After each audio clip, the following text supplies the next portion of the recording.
I created a travel software that boosted our Bankrupt company to $400 million in profit in a year. But suddenly, on my sister's birthday, my dad gifted her the entire business. When I confronted him, he laughed at me and handed me $100, saying, "This is your actual value." I quietly left, but the next morning, when they arrived at work.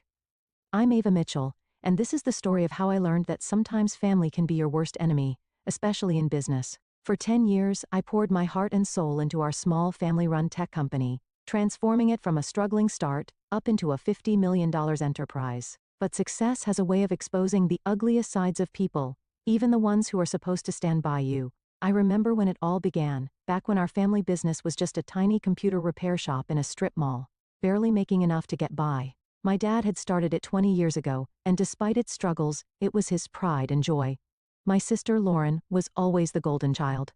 Straight A's, elite business school, dad's favorite. Meanwhile, I was the quiet one. The one who stayed behind to help him while pursuing a computer science degree at a local college. "Ava, you're wasting your potential here," Lauren would say during her visits home from school. "You should aim higher." But I saw something in that little shop that no one else did: potential. While Lauren was off studying theoretical business models, I was learning how the real world worked. I was coding, fixing systems, spotting gaps in the market that no one else was paying attention to. During my final year of college, I developed our first proprietary software, a simple but effective inventory management tool for small businesses. It wasn't groundbreaking, but it was affordable, user-friendly, and met a real need. At first, Dad was skeptical, but when local businesses started buying licenses, his tune changed. "Maybe you're onto something here, kiddo," he said, and for the first time, I saw a flicker of pride in his eyes. That moment meant everything to me. If only I had known how temporary it would be. Under my leadership, the business began to grow. I worked 14-hour days, 7 days a week, pouring everything I had into our success. While Lauren was climbing the corporate ladder at a top consulting firm in New York, I was building something real. Our tiny repair shop evolved into a full-fledged software development company, expanding from local clients to national corporations. Mom watched me with quiet concern. "Don't work yourself into the ground, Ava," she'd say, bringing me dinner at the office. "You need a life outside of this." But I couldn't stop. Maybe part of me was still chasing validation. Maybe I just wanted to prove that I could make something of my own. 5 years into our transformation, we hit our $1 million in annual revenue. That's when Lauren suddenly took an interest in the family business again. She quit her high-profile job and moved back home. At a family dinner, she made her grand announcement.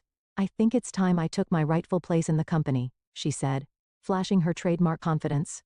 "With my business expertise, we could really take things to the next level." Dad practically lit up. "That's wonderful, sweetheart. We could use your professional touch around here." I sat there, my fork suspended midair, trying to process what was happening. The company I had built from nothing was now being handed to Lauren like some kind of inheritance. I swallowed my objections and played along. Lauren was appointed as CEO, despite having zero experience in our industry.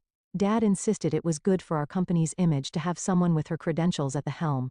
So while I continued handling product development and operations, she took over marketing and investor relations. For the next 5 years, our business flourished, but so did the tension. I kept developing new software, building relationships, and improving our services. Meanwhile, Lauren crafted an image for herself as the face of the company.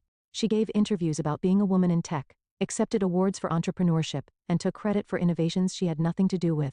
Our revenues skyrocketed to $50 million, but so did the power struggle. Lauren began excluding me from key meetings, making decisions without consulting me, slowly, methodically, pushing me to the sidelines of my own creation. Then came Dad's birthday party, the night that changed everything. The party, of course, was Lauren's idea. She had rented out the grand ballroom at the city's most expensive hotel and invited all our business associates. It wasn't really a birthday party, it was a networking event disguised as one. But that was Lauren's style. Everything had to serve a purpose. I arrived early to help with preparations, wearing a simple black dress. The moment Lauren spotted me, she gave me that disapproving look I had grown used to over the years. "Couldn't you have made more of an effort?" she hissed. "These are important people, Ava." I ignored her and focused on greeting guests. The room quickly filled with business executives, investors, and family friends. Lauren worked the room like a politician, shaking hands and flashing her perfectly rehearsed smile. I, as usual, stayed in the background, making sure everything ran smoothly. Dinner was served, and just as I was starting to relax, Lauren clanked her glass for attention. I expected a typical speech, a tribute to Dad, Maybe some nostalgic childhood memories? Instead, she dropped a bomb that shattered everything. As we celebrate Dad's 60th birthday, she began, her voice confident and commanding. I think it's time to announce some changes at Mitchell Tech.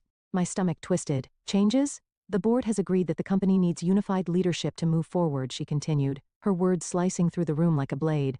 Board meetings? What board meetings? For too long, we've been held back by outdated thinking and resistance to change, Lauren went on, her eyes locking onto mine. That's why, effective immediately, I will be taking over as sole CEO. It's time for certain elements that no longer serve our growth to step aside. A murmur rippled through the crowd. I sat there, frozen, as Lauren carried out her corporate execution in front of our entire network. Some people, she added, her voice dripping with false sympathy, are better suited for technical roles rather than leadership. She was talking about me, humiliating me. My sister Ava has done an adequate job maintaining our legacy systems, but in today's fast-moving industry, we need vision. We need excellence. And frankly, Ava, you're just not cut out for this level of business. I turned to Dad. Say something. Stand up for me. But he just nodded along, a proud smile on his face. Mom, on the other hand, kept her eyes down, her hands trembling slightly on the table.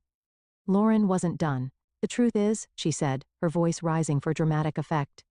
Ava, you are worthless in today's business world. Your outdated ideas and lack of formal business education have become the liability. It's time for you to step aside gracefully. The silence in the room was suffocating. Hundreds of eyes were on me, waiting for my response. I could feel the pity, the judgment, the unspoken agreement with Lauren's words.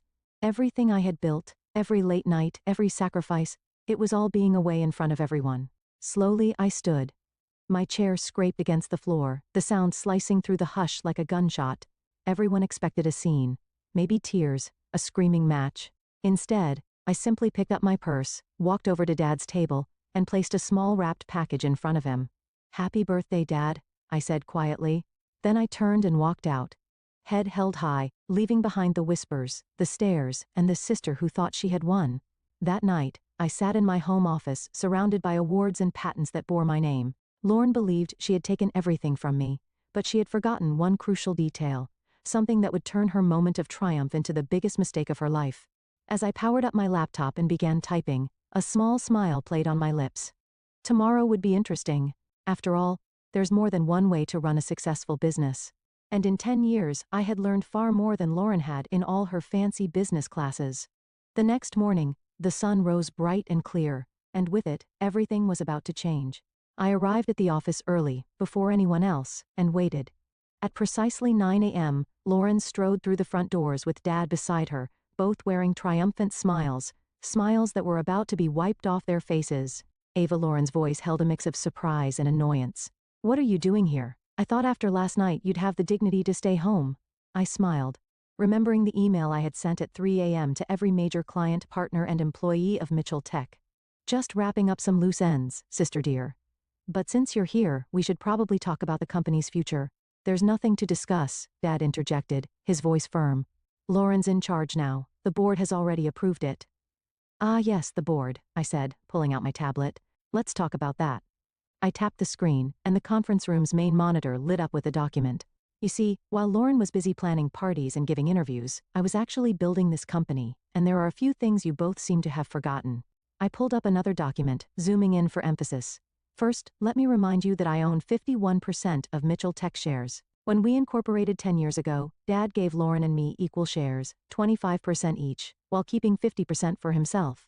But 3 years ago, when we needed capital for expansion, Dad sold me 6% of his shares. Remember that day, Dad?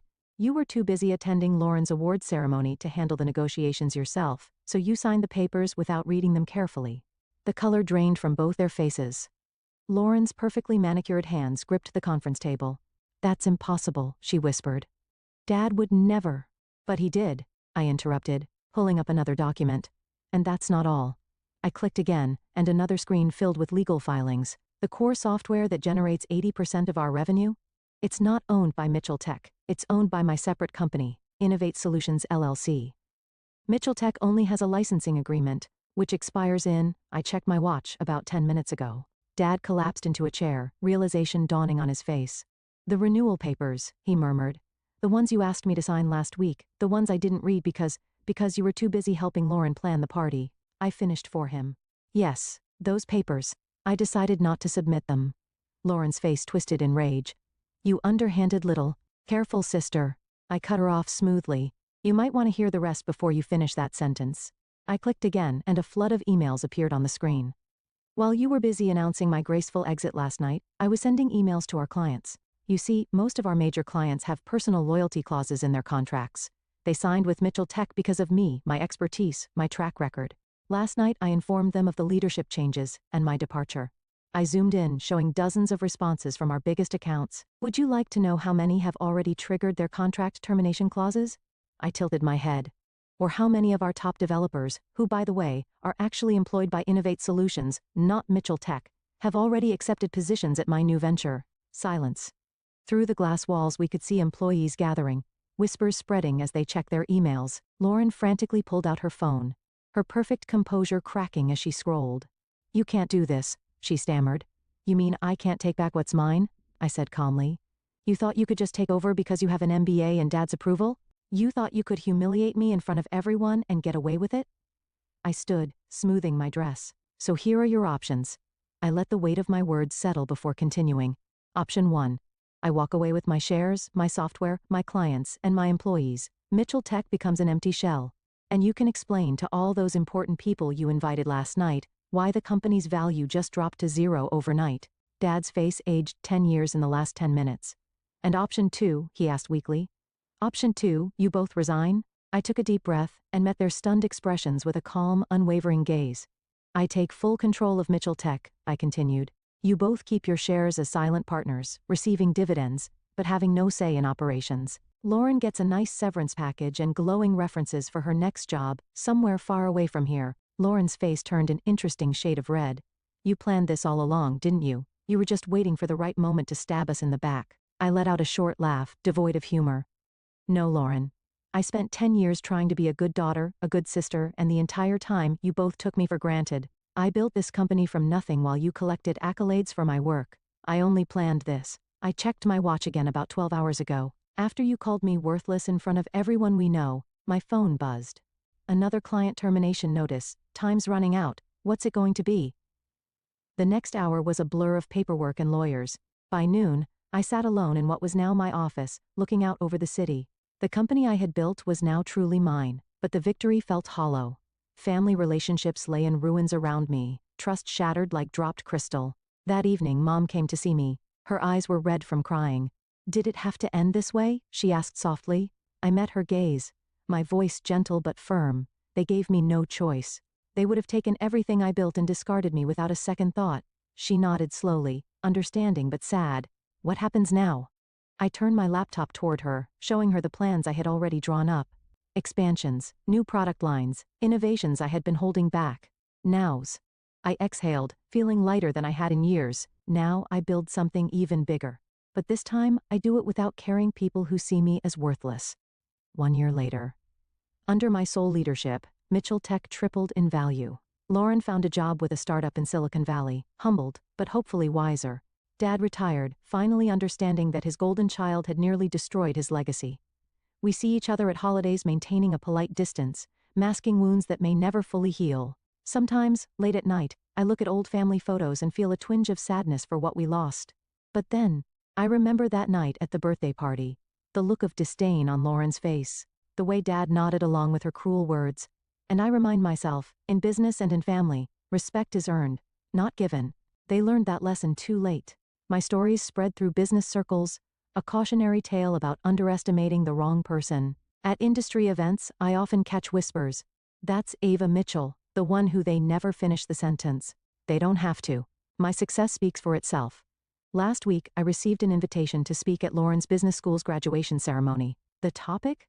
Hidden strengths, the power of underestimated leaders. I accepted the invitation with a small smile, already planning my speech. After all, I have quite a story to tell.